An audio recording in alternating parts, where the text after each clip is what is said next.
One man paid $2,000 for his seat. Another paid $75 million for the plane. Same runway, same takeoff, same sky.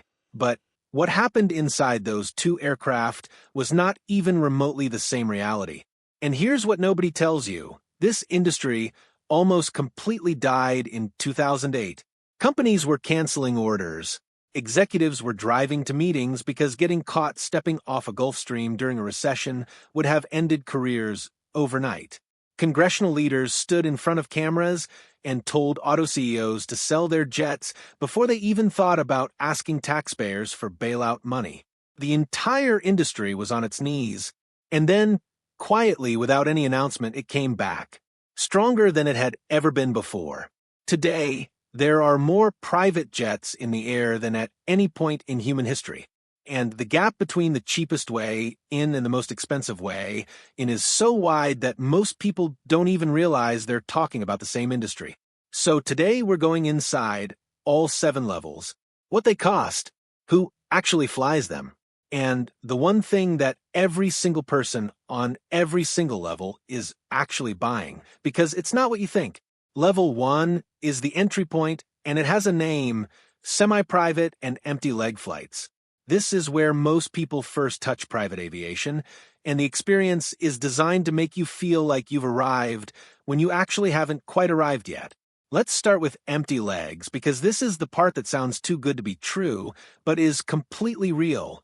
When a private jet operator flies a client from New York to Miami, that jet then needs to reposition, flies somewhere else to pick up the next client. Instead of flying that route completely empty, operators sell those seats at a massive discount. We're talking $1,500 to $4,000 one way on routes that would normally cost 10 times that. Semi-private operators like JSX take the concept even further. Fixed routes, small private terminals, 30-seat jets where every single seat is configured like business class. Prices run $500 to $2,000 per flight. No TSA lines. No boarding groups. No middle seat next to someone who decided a tuna sandwich was an appropriate airport meal. So, who actually flies at this level? The startup founder who just closed his seed round and needs the FBO selfie for his Instagram. The real estate agent who wants one impressive airport arrival to close a nervous client. They walk through that private terminal for the first time, and they think, this is it. This is the life. And then reality sets in. The flight leaves when it leaves. It goes where it goes. You have zero control over either. The convenience is absolutely real. The flexibility is completely absent. And flexibility, it turns out, is the entire product from Level 2 onward. Level 2 is where private aviation actually begins in any meaningful sense. On-demand charter, light jets. This is a fundamentally different product from Level 1 because here, the plane waits for you, you do not wait for the plane. Light jets seat 6 to 8 passengers. Range runs roughly 1,500 to 2,000 miles. The Citation CJ3, the Phenom 300, the HondaJet, these are the aircraft at this level. Charter cost runs $4,000 to $8,000 per flight hour. A round trip from New York to Miami comes out to roughly $25,000 to $35,000 all in. You pick the departure time. You pick the airport, not the hub 90 minutes from your actual destination, the regional airport 10 minutes from where you need to be. Wheels up when you say, wheels up. Who flies here? The mid-market CEO who flies commercial 90% of the time, but charters the moment 3 meetings need to happen in 2 cities in a single day. The law firm partner who ran the numbers and realized that 5 last-minute business class tickets, plus the hotel night, they'd need if they flew commercial actually costs more than just chartering the jet. This is the level where someone does that math for the first time, walks it over to their CFO, and the CFO stares at the spreadsheet for a very long time before quietly saying yes. That realization that the math is closer than anyone expected is exactly what pulls people deeper into private aviation. Level 3 is where the transformation becomes undeniable. Midsize and super midsize jets. This is where private aviation stops feeling like a clever workaround and starts functioning as genuine business infrastructure. Mid-sized jets like the Citation Latitude or the Learjet 60. Super mids like the Citation Longitude, the Challenger 350, or the Praetor 600. These aircraft seat 8 to 10 passengers. Range extends to 3,000 to 4,000 miles. Charter cost runs $6,000 to $12,000 per flight hour. Stand-up cabins. Enclosed lavatories. Enough room to hold an actual meeting at 40,000 feet, eat a real meal, or sleep flat on a transcontinental flight. New York to Los Angeles nonstop. That capability changes everything about how the aircraft functions. It stops being a taxi with wings and starts being an office that happens to have a runway. A commercial itinerary hitting New York plus 3 regional cities takes 2 full days minimum. A super mid does the entire route in 1 day, and you sleep in your own bed that night. The Challenger 350 is widely considered the sweet spot of the entire private aviation market.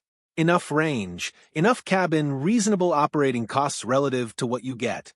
Most serious charter clients settle at this level and never move up.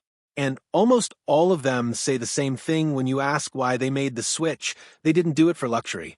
They did it because the time they were losing was costing more than the jet.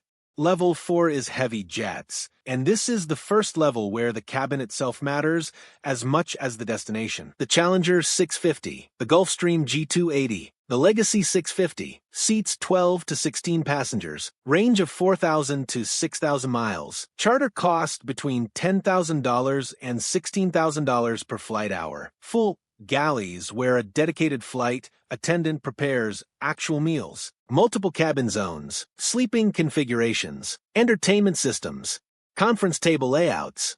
At this level, the jet is no longer competing with commercial first class, it's competing with a 5-star hotel suite and winning. Below this level, you fly private because it saves time. At this level, you fly private because the experience itself has independent value. Board meetings conducted at cruise altitude. Deal negotiations landing 6 hours ahead of schedule. Families flying coast to coast with children sleeping in a completely separate cabin zone while the parents have dinner 2 rows forward as if nothing unusual is happening at all.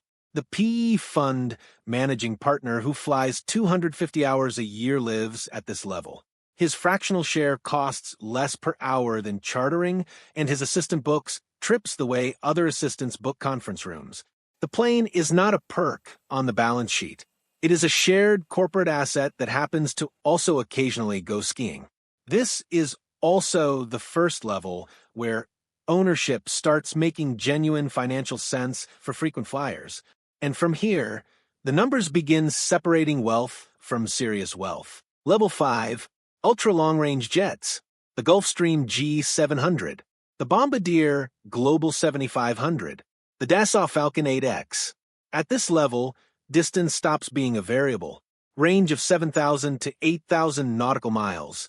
New York to Tokyo nonstop. London to Singapore nonstop. No fuel stops. No customs complications at intermediate airports. No schedule disruptions from connection windows. Just point to point anywhere on the planet in a cabin that makes most hotel rooms look like they were designed on a budget. List price on these aircraft sits around $75 million. Charter runs $12,000 to $18,000 per flight hour. The billionaire who says Tuesday in Singapore, Thursday in London, and genuinely means it, that person lives at this level.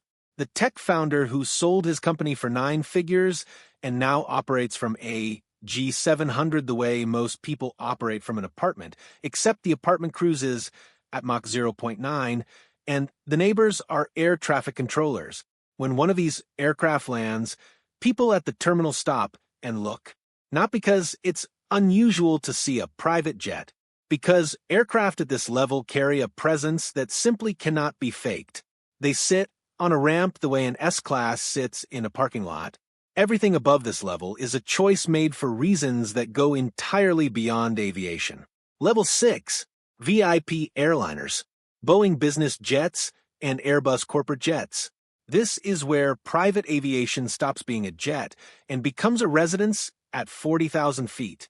The ACJ220 is the newer entrant in this category, built on the Airbus A220 platform, 6 distinct cabin zones, designed from the ground up for private ownership rather than converted from a commercial frame. Reported pricing around $80 million fully completed. Who buys this? You won't find their names on Forbes. Not because they aren't wealthy enough, because they are wealthy enough to make sure their names aren't on Forbes. Royal families, industrial dynasty heirs, the kind of wealth that doesn't have a Wikipedia page because someone specifically made sure it doesn't. A ultra-high net worth individual on a G700 for 12 hours is comfortable. That same individual on a Boeing business jet for 12 hours is at home. That distinction matters to a very small number of people on this planet. But for those people, no Gulfstream will ever be sufficient, and they will genuinely never understand why anyone would choose to spend 12 hours in an aircraft with only one cabin zone. Level 7, the final level, head of state and custom wide-body territory. And let's be direct, this is not private aviation anymore. This is political power with wings. Air Force One is a modified Boeing 747-200B with a replacement VC-25 be currently in development based on the 747-8 platform. Estimated program cost $5.3 billion. That is not a typo. Billion with AB. The aircraft carries a full medical suite, a secure communications center capable of handling classified operations, mid-air refueling capability, and electronic countermeasure systems that we're probably not supposed to know the details of. It can function as a fully operational mobile command center during a national crisis at 45,000 feet. The Sultan of Brunei's Boeing 747-430 reportedly features gold-plated interior fixtures and is estimated to have cost over $100 million in completion work alone. Saudi Arabia operates a royal fleet of multiple wide-body aircraft configured as flying palaces with complete diplomatic support infrastructure built in. These are not jets. They are embassies with engines. They carry security teams, support staff, communication infrastructure, and full diplomatic capability. At this level, the aircraft stopped being transportation a very long time ago. So here's what all 7 levels actually have in common. And this is the thing that took me a long time to understand clearly. Every single person on every single level, from the guy in the $2,000 empty leg seat to the head of state on a $5.3 billion aircraft, is buying the exact same thing. Time. The guy in the empty leg is buying 2 hours back from an airport line. The guy in the BBJ is buying every hour of every day on his own terms. Private aviation started as a convenience for people who couldn't afford to waste time. It became an industry for people who could afford absolutely anything and still chose to spend it on time. Because here's what separates this industry from every other luxury market on the planet. A watch doesn't give you time. A car doesn't give you time. A penthouse doesn't give you time. A private jet is the only product ever engineered specifically to manufacture more of the one resource that no amount of money can actually create. The jet was never the point. It was never about the leather seats or the catering or the tail number. It was always about what you do with the hours you get back.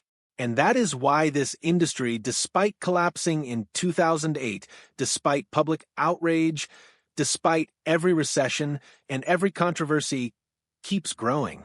Because the people who truly understand the value of their own time will always find a way to protect it. If you found this valuable, hit subscribe. Every week, I break down how industries, systems, and money actually work, not how the marketing material describes them. See you in the next one.